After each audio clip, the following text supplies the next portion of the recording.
வணக்கம் Subiksha TV channel நேர்களே, நான் உங்கள் அன்பான சயின்டிபிக் வேதிக் அஸ்ட்ராலஜர் அஸ்ட்ரோரஞ்சி பேசுகிறேன். நல்லது நினைப்போம், நல்லதே நடக்கும். தொடர்ந்து நம்மளுடைய சேனல்ல வரக்கூடிய வீடியோஸ் எல்லாம் பார்த்துட்டு இருப்பீங்க நம்புறேன். சயின்டிபிக் வேதிக் அஸ்ட்ராலஜி முறையில எந்த விதத்திலும் மிகைப்படுத்தாமல் உள்ளதுள்ளவாறு பார்த்து கொண்டிருக்கிறோம்.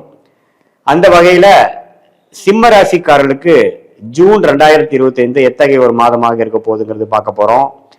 எப்படி இந்த ஆண்டு கிரகம் என்று சொல்லப்படுகிற குரு, சனி, ராகு, கேதுகள் இருக்கிறது, அந்த அமைப்புகள் என்ன, சஞ்சாரங்கள் எப்படி போய்கொண்டிருக்கிறாங்க, அது மூலமாக என்ன பலாபலன்கள் எதிர்பார்க்கலாம், அதுவும் இல்லாமல் மாத கிரகங்கள், அதாவது குறிப்பா பாத்தீங்கன்னா சிம்ம ராசியோட அதிபதியே சூரியனே எப்படி இருக்கிறார், புதன், செவ்வாய், சுக்கிரனுங்கிற மாத கிரகங்கள் எப்படி இருக்கிறார்கள், அதை வைத்து நம்ம அந்த சிம்மராசிக்காரர்களுக்கு ஜூன் மாதம் எப்படி இருக்க போகுதுங்கிறது நம்ம பார்க்க போறோம். அறிவியல் சார்ந்த முறையில் பார்க்க போறோம்.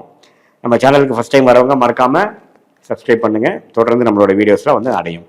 இப்போ பார்த்தீங்கன்னா ஜூன் 2025 எப்படி இருக்கும் போதுன்னு பார்க்கும்பொழுது, ஜூன் மாதம் பிறக்கும் போதே பார்த்தீங்கன்னா மிகப்பெரிய 3 பயிற்சிகள் முடிந்ததுக்கு அப்புறம் தான் ஜூனே பிறக்குது. அதாவது மார்ச் 29ஆம் தேதி சனி பயிற்சி, மே 14ஆம் தேதி குரு பயிற்சி, மே 19ஆம் தேதி ராகு கேது பயிற்சி முடிவுற்றது. ஸோ இது எல்லாமே பார்த்தீங்கன்னா நல்ல மாற்றத்தை கொடுக்கக்கூடிய ஒரு காலகட்டத்தின் ஸ்டார்டிங் பாயிண்ட், ஆரம்ப காலமாக சிம்மராசிக்காரர்களுக்கு வருகிறது. அஸ்தம சனி ஸ்டார்ட் ஆகிவிட்டது. ஒரு 2 மாதமாக அஸ்தம சனி போய் கொண்டிருக்கக்கூடிய சிம்மராசிக்காரர்களுக்கு குரு 11ஆம் இடத்துக்கு வருவது ஒரு அருமையான அமைப்பு. ஸோ மாதத்தின் முதலே பார்த்தீங்கன்னா குரு 11ஆம் இடத்திலும், சனி 8ஆம் இடத்திலும், ராகு 7ஆம் இடத்திலும், கேது ராசிக்குள்ளேயும் இருந்து ராகு குருவால் பார்க்கப்படுகிறார். ஸோ இத்தகைய ஆண்டு கிரகத்தின் சஞ்சாரம் வைத்து பார்க்கும் பொழுது ஓரளவுக்கு அஸ்தமசனி இருக்கிறதுனால சில விஷயங்களா கேர்ஃபுல்லா இருக்கணும். வண்டி வாகனத்தில் போகும்போது கேர்ஃபுல்லா இருக்கணும். குடுக்கல் வாங்கல கேர்ஃபுல்லா இருக்கணும். பேராசைப்படக்கூடாது. எதுவுமே உழைப்பு மட்டுமே பிரதானம்ங்கிற மாதிரி முனைப்பு இருக்கணுமே வழிய நீங்க அதிகம் ஆசைப்பட்டோ இந்த இன்வெஸ்ட்மெண்ட்ஸ், ஸ்பெகுலேஷன், 1-2 பெரிய பெரிய ஆம்பிஷியஸ் ப்ராஜெக்ட் எல்லாம் போனோம்னா அஸ்தம சனி சாதகமற்ற பலனை கொடுத்து விடுங்கிறது நீங்க தெரிந்து கொள்ள வேண்டும். உழைப்பு மட்டுமே நம்பிதான் நீங்க போகணும். நம்ம அகலக்கால் ஏற்றி வைப்பதெல்லாம் ஒரு மிகவும் ஒரு சிரமமான ஒரு டைமா போயிடும், பாத்துங்க.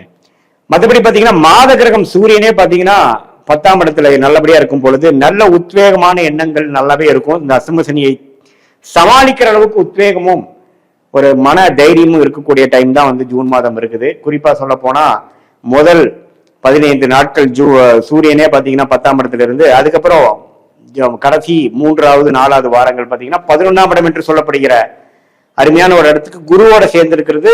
ராசிநாதனோட சஞ்சாரங்கள் அருமையாக இருக்கிறது. அதனால ஒன்றும் தவறு இல்லை. ஸோ 2வது ஆஃப் ஒண்ணுமே நல்லா இருக்கு. ஏன்னா முதல் ஆஃப்ல என்னதான் 10ஆம் இடத்துல இருந்தாலும் சனி பார்வை பெறுகிறார். ஸோ அடுத்த 3வது 4வது வாரங்கள் ஒண்ணுமே கொஞ்சம் பெனிஃபிட்டா இருந்து சில விஷயங்கள் சாதுரியமாக செய்யக்கூடிய அஸ்தம சனியை சமாளிக்கக்கூடிய அமைப்புகள் கண்டிப்பா காட்டுது. புதனின் சஞ்சாரமும் தப்பில்லை. ரிஷபத்துல இருக்கிறார். அதுக்கப்புறம் மாதத்தின் நடுப்பகுதியில மிதுனத்துக்கு வரார். மாதத்தின் இறுதியில பாத்தீங்கன்னா கடகத்துக்கு வரார். ஸோ எல்லாமே புதனின் சஞ்சாரமும் நல்லா இருக்கிறதுனால மாணவ செல்வங்கள், காம்படிட்டிவ் எக்ஸாம்ஸ் எழுதுறவங்க, ஹையர் ஸ்டடிஸ் போறவங்க, வெளிநாடு போகணும்னு படிக்கணும்னு ட்ரை பண்றவங்க எல்லாத்துக்குமே ஒரு சாதகமான ஒரு அருமையான பலாபலன்கள் நிறைந்த ஒரு மாதமாக ஜூன் மாதம் இருக்கிறது. அதே சமயத்துல செவ்வாய் பாத்தீங்கன்னா மாதத்தின் முதல் வாரம் தான் மிதுனத்தில் இருக்கிறார். அதுக்கப்புறம் பாத்தீங்கன்னா 12ஆம் இடத்துக்கு வந்துடுறார்.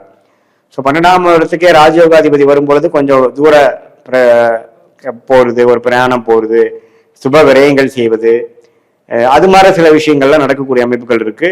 பட் என்னதான் இருந்தாலும் குரு 11ஆம் இடத்துல இருந்து 3ஆம் இடத்தை பார்க்கிறார். அதே சமயத்தில் 5ஆம் இடத்தை பார்க்கிறார்.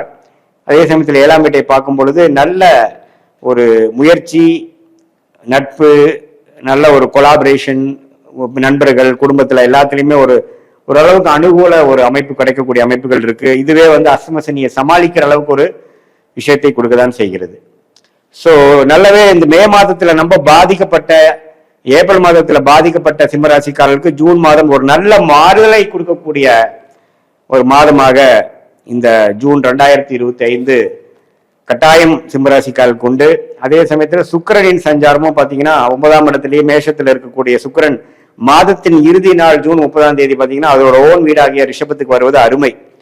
ஸோ சுக்கிரன், புதன், சூரியன், செவ்வாயோட சஞ்சாரங்கள் நன்றாக இருப்பதனால, அது குறிப்பா மாதத்தின் 3வது 4வது மாதங்கள் சூரியனும் புதனும் குருவோட சேர்ந்து 11ஆம் இடங்கிற அருமையான பூர்த்தி லாபஸ்தானத்தில் இருக்கிறதுனால நல்ல யோகங்கள், நல்ல டெக்னிக்கல் விஷயத்தில் இருக்கிறவங்க, சாஃப்ட்வேர், ஐடி, மீடியா துறையில் இருக்கிறவங்களுக்குலாம் நல்ல யோகங்களை கொடுக்கக்கூடிய அஷ்டமி தாக்கம் வந்து மே மாதம், ஏப்ரல் மாதம் இருந்த ஒரு தாக்கத்தை சற்று மறக்கக்கூடிய அளவுக்கு நல்ல மேன்மையும் புத்துணர்ச்சியும் கிளாரிட்டியும் உத்வேகமும் கொடுக்கக்கூடிய அமைப்பு வந்து குறிப்பா மாதத்தின் செகண்ட் ஆஃப் ஜூன் மாதத்துல இருக்குதுங்கிறது அவ தெரிஞ்சுக்கணும்.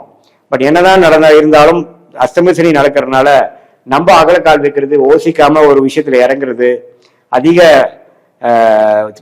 பழக்கம் இல்லாதவரோட சேர்ந்து பழகிறது, உடனே ஒரு முதலீடு செய்யறது, ஒரு அதிக ஆசைப்பட்டு ஒரு ஸ்பெகுலேஷன்ல போகிறது, அதெல்லாம் வந்து தவிர்க்கப்பட வேண்டும் என்பதை நான் சிம்மராசிக்காரர்களுக்கு நான் கேட்டுக்கொள்கிறேன். ஏன்னா அஷ்டம சனி பார்த்தீங்கன்னா கொடுக்குற மாதிரி கொடுத்து எடுக்கிற மாதிரி எடுக்கக்கூடிய அமைப்புகள் இருக்கும். ஏன்னா சனி 8ஆம் இடத்துக்கு வரும்பொழுது சில இது மாதிரி உபாதைகள் கொடுக்கும். குறிப்பா 7ஆம் இடத்துல ராகு வரும்பொழுது ஒரு அந்நியர்னால சில விஷயங்கள், பிரச்சனைகள், அது மாதிரி விஷயங்கள் வரும்.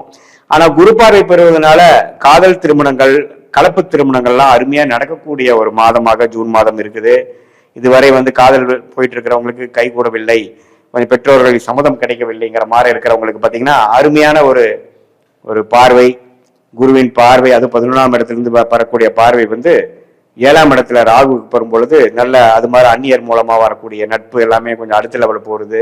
பிஸ்னஸ்லையும் பார்த்தீங்கன்னா வெளிநாடு தொடர்பு, வெளிநாடு மூலமாக அந்நிய செலாவணியில் சம்பாதிக்கிறது, டாலர்ஸை சம்பாதிக்கிறவங்க, இம்போர்ட் எக்ஸ்போர்ட் பிஸ்னஸ் பண்றவங்களுக்கு எல்லாமே ஒரு சாதகமான ஒரு அருமையான ஒரு நிலைமையை கொடுக்கக்கூடிய ஒரு சிம்ம ராசிக்காரர்களுக்கு இந்த கிரகத்தின் அமைப்புகள் வந்து ஜூன் மாதத்துக்கு கண்டிப்பாக உண்டு. இது ஒரு பொதுவான பலனையை தவிர உங்களுடைய ஜென்ம ஜாதகத்துல எத்தகைய ஒரு அமைப்புகள் போய்கொண்டிருக்கிறது, தசா புக்திகள் எப்படி போய்கொண்டிருக்கிறது, அதுல பாத்தீங்கன்னா இப்போ என்ன லக்னத்துல பிறந்தீங்க, லக்னாதிபதி எப்படி இருக்கிறார், என்ன தசை போகுது, எந்த புக்தி போகுது, அதெல்லாம் இப்போ கோச்சாரத்துல எது மாதிரி அமைப்புகள் இருக்குதுங்கிறதெல்லாம் ஒன்று சேர்த்து பார்க்கும் பொழுது உங்களுடைய நெக்ஸ்ட் ஃபியூ மந்த்ஸ் எப்படி இருக்க போகுது, அடுத்த ஃபியூ இயர்ஸ் எப்படி இருக்க போகுது, long term and short term ஃபியூச்சரையும் பார்த்துட்டு அதுக்கு தகுந்த மாதிரி நீங்க முடிவுகளை எடுக்கும் பொழுது, நீங்கள் கர்மா என்ன சொல்லுகிறதோ அதுக்கு தகுந்த முடிவுகள் எடுக்கும் பொழுது வீண் விரயங்கள், வீண் சமய விரயங்கள், வீண் பண விரயங்கள்லாம் இல்லாமல் உங்களுடைய பொட்டன்ஷியலை நீங்க ரீச் பண்ணி தக்க சமயத்தில் தக்க முடிவுகளை எடுத்து